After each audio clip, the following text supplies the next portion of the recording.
Oke coy, alhamdulillah, bismillahirrahmanirrahim. Selamat siang buat semuanya ya teman-teman. Assalamualaikum warahmatullahi wabarakatuh. Jadi ini gua sebenarnya baru balik main coy. Jadi minggu ini gua hari Minggu libur dari kegiatan gua apapun lah. Jadi ini gua balik main, gua sekalian reading sih sendiri aja lah, solo reading lah ya gitu cuy. Jadi gua sebenarnya ada yang ingin gua bahas coy gitu, bahas spare part motor lah ala racing yang nempel di motor gua ini yang gua pakai coy. Ini motor Ninja gua ya. Ninja kutukan gua coy. Panas banget siang ini coy, cerah. Gua semalam habis nginap tempat teman gua coy gitu. Kita akan ngebahas jadi motor gua ini udah pakai ECU BRT coy, ECU BRT Juken 5 Plus yang warna hijau. Mungkin teman bertanya-tanya, atau ada yang sudah pernah pakai, atau yang sudah punya pengalaman lah pakai barang ini gitu. Bentar.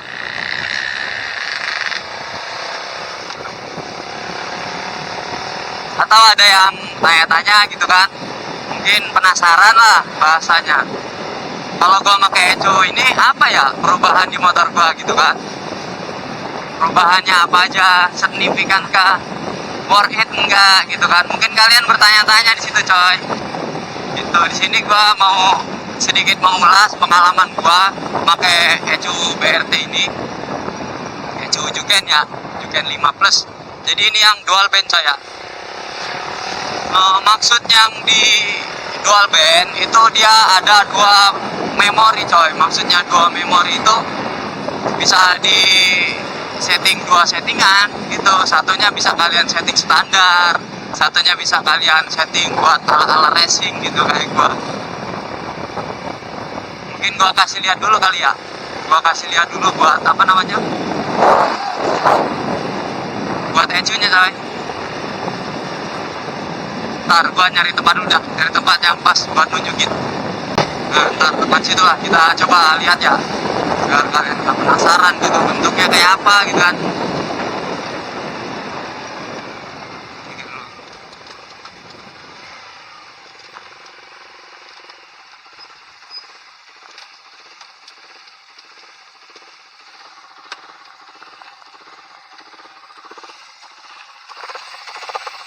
Nah ini dia nih, coba ya. Udah motor sini emang rada ekstrim coy. Cuman gua sebenarnya motor ini gua bukan untuk motor buat gua main tiap hari gitu, enggak. Kalau parkir sembarangan gua rada ngeri lah. Jadi etunya seperti ini, warna hijau, Juken 5 Plus ya, yang dual band. Itulah. Yang kita sambil jalan ya, kita sambil ini ngomong. Nah jadi enaknya kalau dual band itu kayak gini coy. Ini gua pakai tombol ya. Nah ini gua mode satunya standar gua. Nah jadi standar dia, enak aja bawanya gitu coy. Irit juga ya. Kalau ini gua ala racing lah. Motor standar cuman kayak ala racing gitu kan. Ada suara helikopternya juga nih.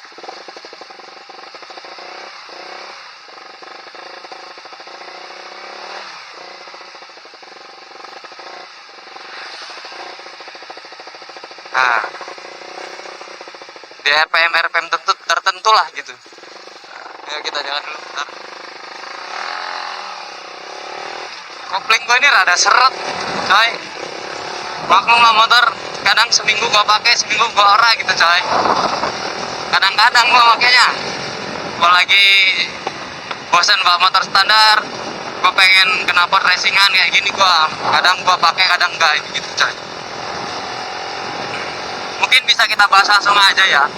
Jadi gue itu sebelum kesana, sebelum kita bahas ke kelebihannya, perubahannya apa aja. Jadi gue itu awalnya, gue itu bingung coy, bingung di dua pilihan. Dua pilihan antara gue itu remap ECU atau gue harus beli ECU racing gitu. Gue awalnya itu gue bingung. Sebenarnya gue pengen ngerubah tarikan awalnya. Jadi kalau tahu sendiri lah kalian ya, motor CB 150R yang lama Pol ya. Awalannya itu buset dah. Ngantuk coy, bener ngantuk. Apalagi ini gua belinya second ya, dari bapak-bapak dengan harga yang relatif murah lah, katakan seperti itu.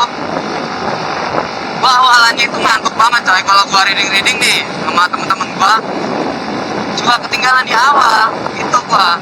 Nah terus ada kalanya motor gua mau gua tune up nih karena udah ada asap tipis, udah gua tune up, gua overseas kan naik 100, overseas 100, kata gua kok masih aja gitu kan, padahal secara spesifikasi udah naik lah ya kan, udah up lah pistonnya kan, udah naik gitu, cuman belum bore up belum. Kan gua kurang puas aja dengan tarikannya kayak gitu coy, awalannya ngantuk banget gitu. Nah terus gua udahlah, kata gua beli racing aja lah, apa ecu racing aja lah. Gua beli yang juga 15 ini karena harganya lumayan terjangkau lah gitu, di harga 1,2 jutaan mulai apa lumayan terjangkau gitu coy. Makanya gua pakai ecu ini aja gitu gua.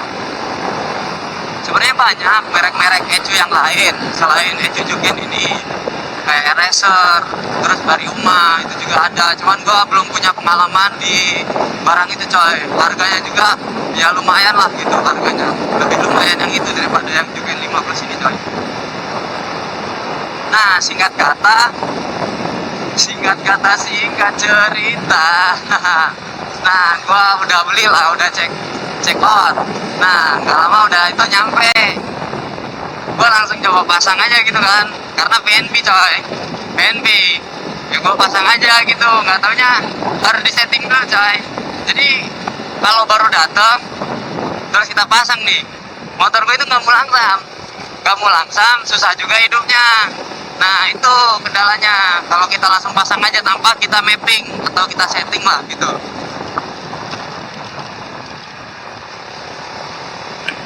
Jalannya kok jelek ini.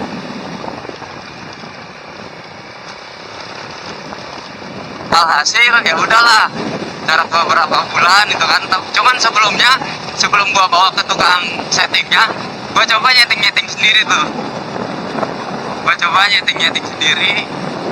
Karena lewat aplikasi BRT itu ada coy, juga 15 itu coy. Nggak taunya malah nggak jadi coy, sama aja gitu, susah buat ngelaksamnya.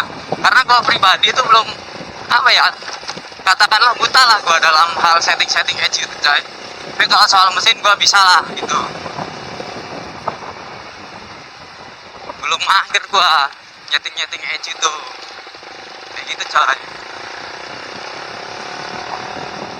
Nah gua mau merubah awalannya itu biar enak gitu coy, biar gua itu nggak terlalu ketinggalan di awal sama temen-temen gua. Karena kalau udah gua reading, mereka itu motornya spekan semua.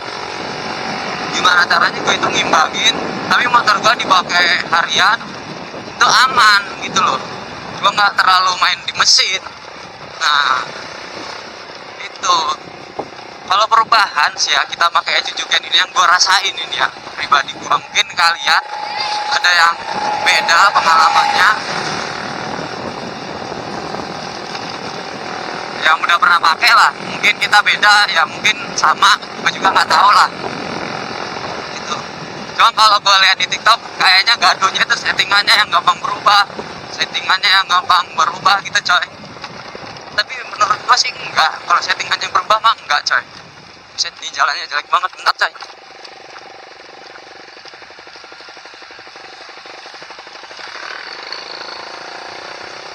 Jalanannya jelek banget coy.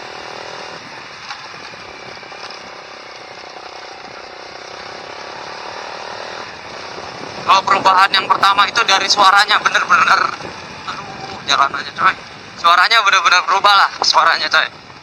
Suaranya kayak lebih keluar aja gitu. Kalian tahu sendiri lah knalpot lawn leader. Ini gue pakai knalpot lawn leader ya. Jadi gue itu nyari ulemnya, nyari adem lah, adem ngebas gitu. Ini bisa jadi suaranya tuh gelegar gitu coy, peker lah bahasanya, gimana ya gue ya. pokoknya beda aja lah gitu coy suaranya. Terus tarikan awalnya agak lumayan naik, beda lah gitu dengan yang kita pakai ecu standar coy. Tarikan awalnya udah lumayan enak.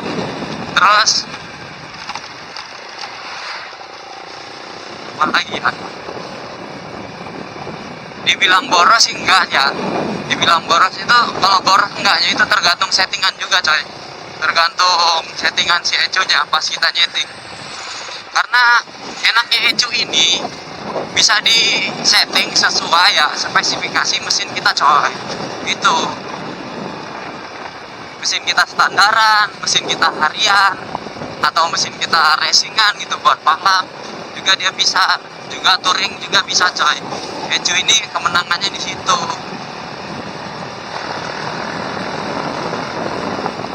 Memang gua belum terlalu belum terlalu lama gua pengalaman di barang ini, cuman hampir 1 tahun lah. Gua belum pernah ngalamin bahwasannya ecu ini berubah dari settingannya coy, baik settingan pertama atau settingan kedua, itu gua belum pernah ngalamin. Kalau gua cerita-cerita, gua tanya ya sama ke tukang settingnya, apa sih yang buat ecu ini kok bisa berubah-berubah dari settingannya bang? Dia jawab, kata dia ya ada beberapa hal yang membuat ecu ini berubah dari settingannya coy. Yang pertama, kalian kalau mau nyeting ya, itu keadaan motor kalian itu sehat, dalam keadaan prima. Itu poin utamanya coy. Jadi motor kalian tuh ya kalau belum diservis, udah servis dulu aja gitu. Jangan kalian mau nyeting sudah disetting baru kalian servis, jangan coy. Tarik nanjak dulu bang. Tuh, tarikan awal itu lebih enak coy, gak ngantuk. Ini yang gue seneng, perubahannya itu di situ coy. Terus juga enaknya tuh kayak gini nih, bisa kayak helikopter coy. Itu satunya juga bisa standar. Kalau standar kayak gini nih, ini standar ya, ini settingan standarnya coy. Nah, ya udah lempeng aja kayak kita bawa motor standar, cuman ya powernya tetap dapat coy. Itu enaknya. Lu pada yang suka gaya-gayaan lampu merah dengan lagi rame biar kelihatan motor balap, kalian bisa ubah-ubah. Makanya gua sebenarnya bimbang di antara itu, antara remap atau gua ganti ecu racing. Cuman si abang itu ngomong kalau misalnya kamu nge-remap ya kamu settingannya cuma satu itu ya, itu doang gitu kan. Sayang juga sama mesinnya gitu kalau kita steaming udah pakai terus-terusan. Terus ada mode helikopternya juga terus-terusan, itu lumayan konsumsi baterainya lumayan ini coy. Akhirnya gua kira dia lurus aja gitu-gitu jalan, katanya mata aja. Jadi sayang mesinnya kata si abang itu coy, sayang. Kau sendiri lah mode timing kuda itu ngerusak mesin katanya, cuman gua juga belum pernah sih. Gua juga jarang di mode timing kuda itu coy, di sewaktu-waktu aja lah, nggak tiap saat gitu.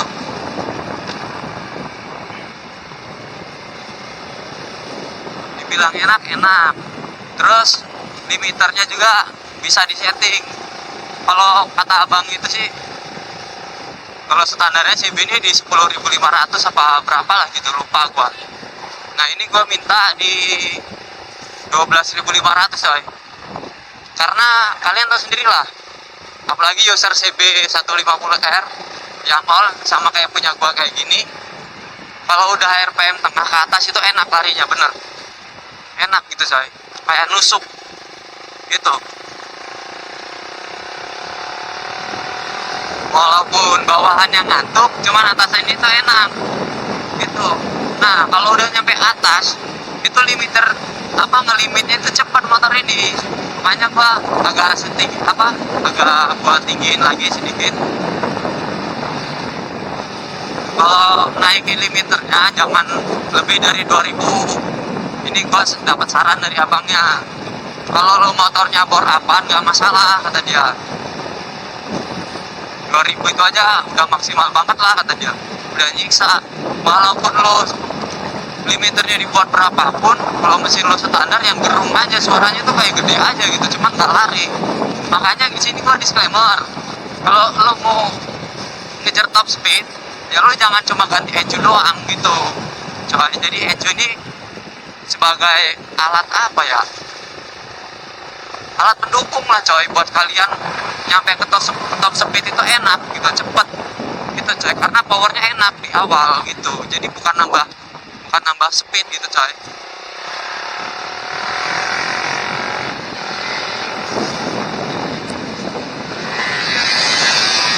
Oh, motor itu coy, pakai itu Suzuki ya, mantap. Apa itu lupa namanya. Kalau mau mengejar top speed ya kalian juga harus board up gitu untuk memaksimalkan. Sebenarnya kalian board up terus kalian di PPJ juga enak kata si abangnya gitu coy.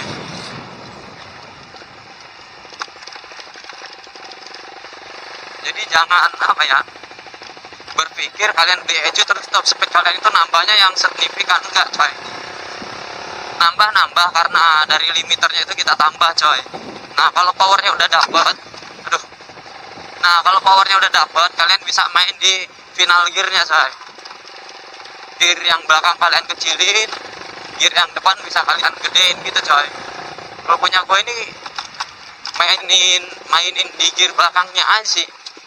Kalau standarnya kan 42 gua. Standarnya di 42. Ini gua pakai atau gua ganti di 40.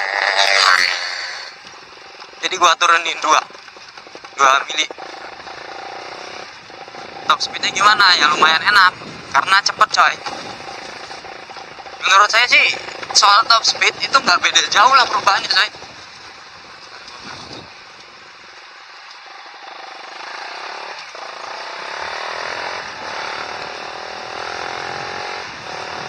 Soal top speed itu nggak beda jauh lah perubahannya coy. Oh, nggak beda jauh. Tapi soal power lumayan enak, dapet lah.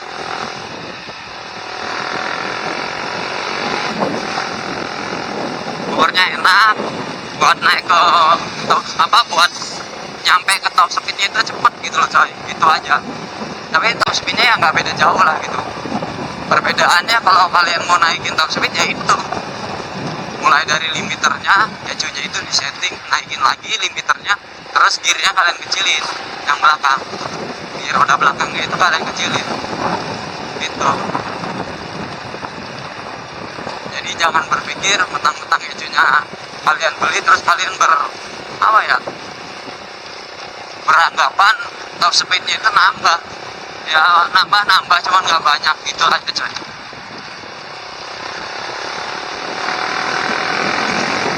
Panas sekali coy.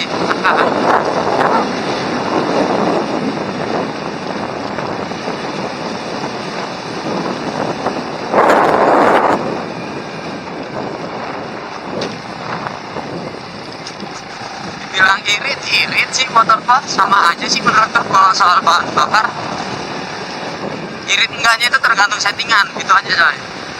Tergantung si settingannya ya, tergantung tukang settingnya lah. Kalau punya gue ini alhamdulillah irit, enak juga dipakainya coy.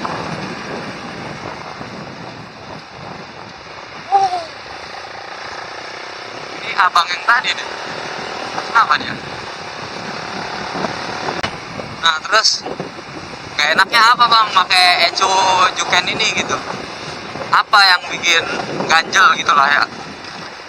Menurut gua sih nggak ada sih yang terlalu ganjel itu coy.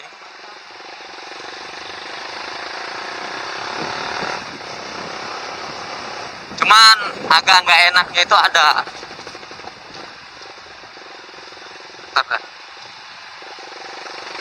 Yang bikin dia nggak enak itu ada coy. Kalau mesinnya misalnya ya udah 4 atau 3 hari nggak nyala, atau mesinnya itu dingin lah, awal dihidupin itu motor lo itu ya normal, hidupnya juga enak gitu, nggak susah hidup gitu.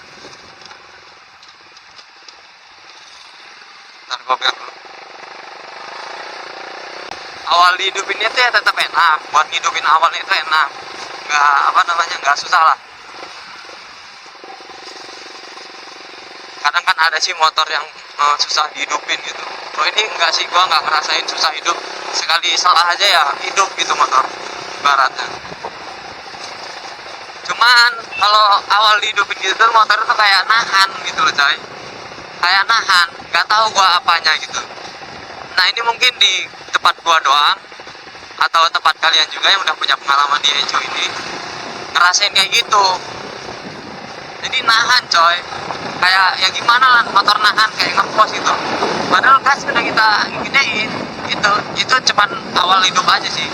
Kalau udah panas enak, normal aja dia.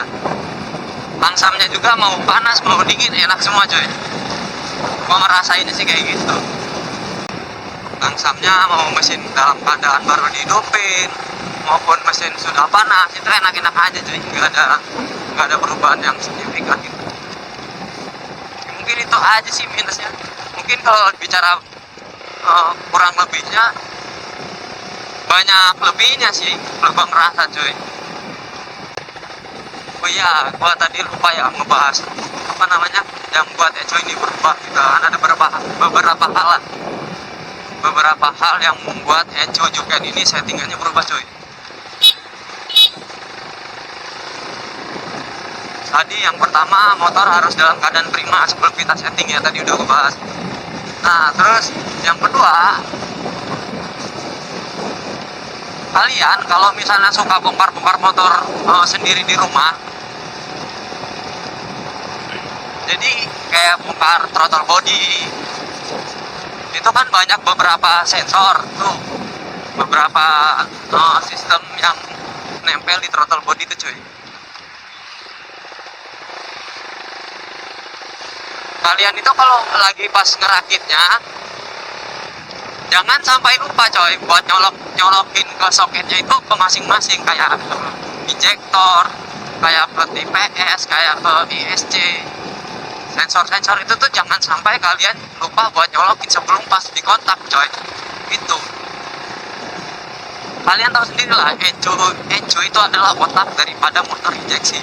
Semua motor injeksi, kontrol semua sistem itu dibaca oleh si Echo ini coy gitu.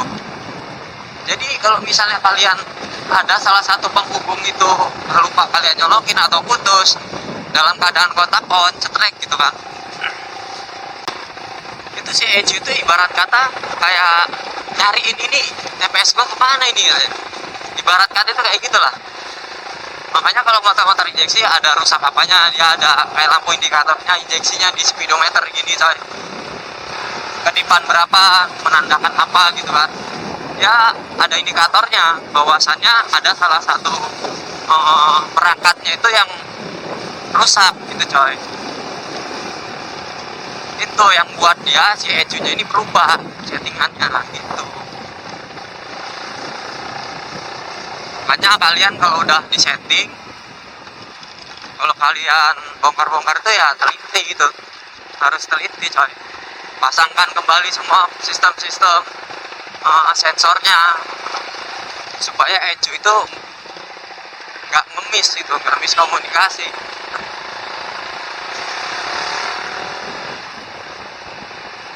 Itu coy. Mungkin itu aja sih ya, kurang lebihnya lah coy. Karena gua udah punya pengalaman motor ini, gua pulang kampung, terus gua main ke Bandung. Jadi dari tempat gua kerja, gua kan perantauan nih, gua nyampe ke kampung gua itu sekitar 12 jaman coy. Cuman gua memang awalnya gua rada nervous ya. Nervous itu kayak takut-takut gitu coy. Nih Echo bakal baik-baik aja enggak nih? Gua ajak jalan 12 jam, gila kan? Itu awalnya nervousnya itu di situ coy. Gua akhirnya bawa Echo standar gua coy, gua taruh di tas kan. Jadi itu gua bawa kemana-mana kalau gua jalan jauh nih ya, gua selalu bawa Echo gua coy yang standar. Gua khawatir, kadang-kadang gua ada khawatirnya lah. gua ada rasa khawatirnya gitu. Gua takutnya settingannya berubah, di bawahnya nggak enak, ada hal-hal yang tidak kita inginkan terjadi gitu kan. Gua awalnya nervousnya itu coy, kayak gua kalau jalan jauh selalu gua bawa. Cuman alhamdulillah nggak ada ya yang namanya itu settingannya berubah, motornya itu kayak nggak enak atau apalah, mau di dataran tinggi, dataran rendah, dataran yang datar, enak-enak aja kalau gua rasa mah coy. Ya ini balik lagi ya, ini mungkin kalian yang udah punya pengalaman coba tulis-tulis aja di kolom komentar, biar yang cari-cari informasi mengenai Ecu Juken 5 plus dual bed ini, orang yang cari informasi biar dapat tambahan gitu coy, biar dapat pengalaman tambahan lah, kita sharing-sharing lah di sini gitu. Mungkin ini pengalaman gua yang gua rasain lah gitu, karena gua selama pakai Ecu ini gua nggak manjain juga motor gua, karena mesin standar ya nggak mungkin dong kalau gua nggak bawa kemana-mana gitu kan. Nah itulah mungkin ya kurang lebihnya min plusnya lah gitu coy. Mungkin kalian ada pengalaman lain mengenai barang ini yang kita bahas, ya kita sharing-sharing aja lah gitu. Kalian bisa komen-komen, punya gua kayak gini bang gitu kan, oh kita beda ya, oh kita sama bang gitu kan enak gitu coy. Kita ada interaksi lah di situ kan. Mungkin udah banyak juga sih yang ngebahas ya, cuman balik lagi coy, pengalaman orang itu beda-beda, pengalaman orang itu nggak sama coy. Makanya ya udah, kita jangan terlalu pelit lah, jangan terlalu fanatik juga gitu. Kalau kita punya pengalaman ya kita expose aja gitu, selagi itu bermanfaat buat teman-teman kita ya kita expose aja, nggak usah nggak usah terlalu pelit ilmu pak sama pengalaman lah itu cuy. Mungkin itu aja sih yang dapat gua bahas, dapat gua iniin, karena di akun TikTok gua kan selalu suka konten-konten gua di TikTok itu banyak sekali coy yang nanyain, ini motornya banter ya, ini mah motornya udah spekan katanya. Padahal gua modal Ecu doang gitu. Kalau motor gua full standar coy, walaupun gua udah naik di overseas 100 ya gua standar aja gitu, nggak ada yang gua ubah yang pakai barang-barang racing yang lainnya gitu. Paling modal Ecu ini doang. Oh ya mungkin itu aja ya yang dapat gua bahas dan gua ulas buat kita share, buat kita sharing ke teman-teman. Mungkin itu aja. Kalau kalian ada pertanyaan, kalau gua bisa jawab ntar gua jawab coy. Kalian bisa tulis pertanyaan kalian di kolom komentar lah gitu. Oke, terima kasih coy. Mudah-mudahan dapat menghibur dan dapat memberikan informasi ke kalian, menambah wawasan juga, menambah ilmu juga ya. Itu saya akhiri ya, gua mau cari makan juga ini.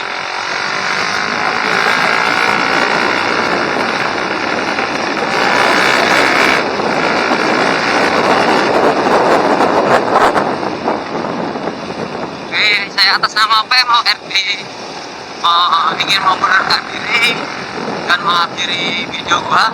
Wassalamualaikum warahmatullahi wabarakatuh. Jangan lupa like, share, and subscribe ya coy. Terima kasih.